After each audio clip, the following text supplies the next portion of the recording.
προπόνηση. Ο χάλης μόνο και χαίρομαι, θυμιούμε και λυπιούμε. Αχοχο. Χάλης βοηθό.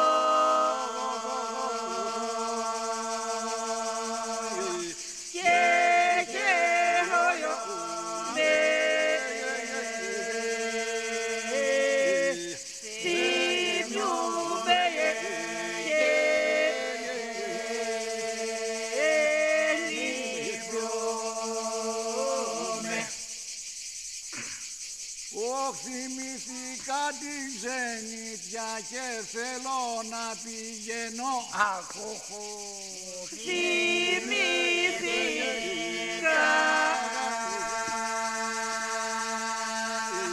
την ξενιτιά.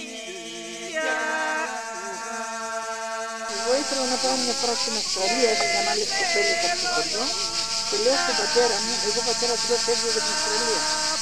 Μου λέει θα τους κυνηγήσω όλους από εδώ μέσα, εσύ δεν θα φύγεις από εδώ. Πού θα πας κορίτσι μόνη σου? Ξέρω κι άλλες κοπέλες που φεύγουνε. Θέλει το ίδιο, όχι δεν θα φύγεις. Καθαριό μπαξιμάδι, αχοχο. Σηκωμαϊάνα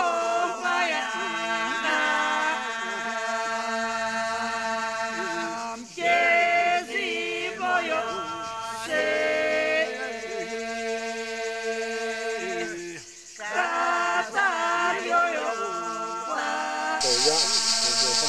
Και μετά από λίγες ημέρες, αφού έπαιξε, χάρωσε, καθάρισε, πέφτει από βόλες στο σπίτι η γυναίκα, ακούω και φωνάζει η κοπέλα τώρα ήταν 3-4 χρονών.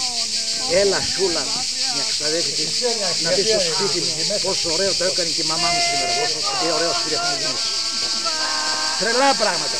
Θες να πήγε να ξυπνήσει το πρωί και να φύγει. Από καλοσύνη πήγες με τη γυναίκα σου? Να την αγκαλιάσει τη μάνα το πρωί που έφυγε, γιατί είπε να κάνει και την πήρα. Και τη μάνα μου μου θέλει.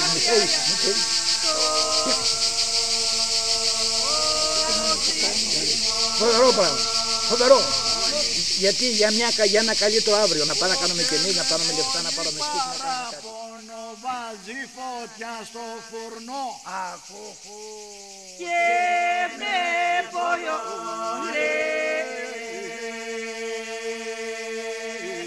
παραπολιώνω.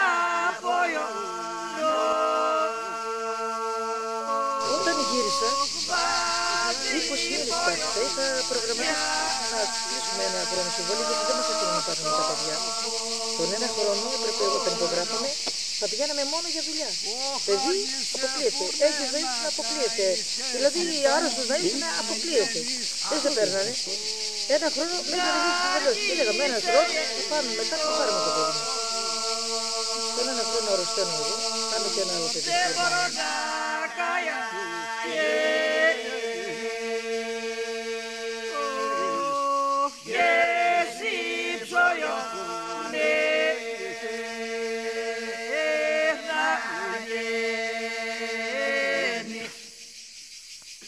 Για να περάσω κεράζεις κι ο γιος μου να απομείνει, αχοχο. Για να περάσω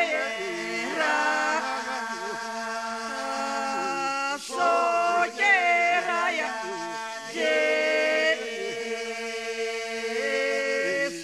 κι ο γιος βοηθό να απομείνει.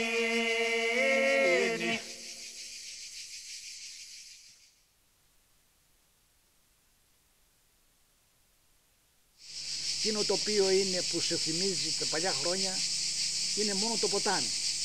Το ποτάμι είναι σταμάτικο και βουίζει όπως ήταν τότε.